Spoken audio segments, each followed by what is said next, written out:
La Coupe d'Afrique des Nations, un événement pour tout un continent, suivi par le monde entier et une grande fête pour les populations des pays organisateurs.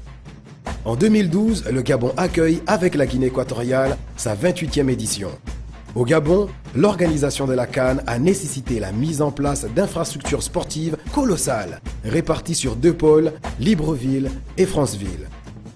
Ces infrastructures comprennent les deux grands stades de compétition, le stade de l'amitié sino-gabonaise de Libreville d'une capacité de 40 000 places et celui de Franceville d'une capacité de 20 000 places. Mais il a fallu aussi construire des stades d'entraînement permettant aux joueurs d'entretenir leurs conditions physiques à proximité de leur lieu de résidence. L'hébergement des équipes a été axé sur un confort optimum nécessaire à la préparation et à la récupération des équipes entre les matchs. L'une des missions confiées à l'Agence nationale des grands travaux a été d'assurer un hébergement de très haute qualité et de renforcer par là même le secteur hôtelier au Gabon.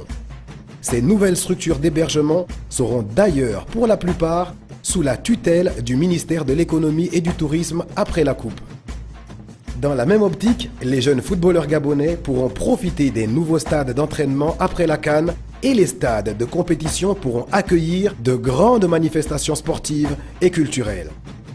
Mais l'organisation d'un tel événement ne s'arrête pas là pour le Gabon. Dans le domaine de la santé, tout a été mis en place pour assurer la couverture de tous sur les sites sportifs. Libreville et Franceville se sont dotés de 14 nouvelles ambulances de réanimation et 2 hélicoptères d'intervention rapide. Tous ces équipements seront mis au service des Gabonais après la CAN. Et en tout, ce n'est pas moins de 480 personnes qui sont formées au secourisme pour et après la Coupe. Dans le domaine de la restauration et de l'hôtellerie, c'est 400 emplois directs qui sont créés pour le long terme. Le groupe international Accor a d'ailleurs pris en charge la formation de chefs cuisiniers et de managers afin de renforcer la qualité du service dans les hôtels gabonais.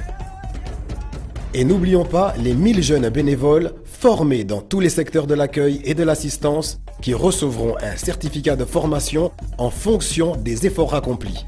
La CAN au Gabon, c'est tout cela et bien plus encore. C'est une organisation monumentale qui donnera lieu à une grande fête internationale et à la plus grande manifestation qui ait jamais eu lieu au Gabon. Nul doute que la CAN 2012 marquera les esprits de chacun et participera au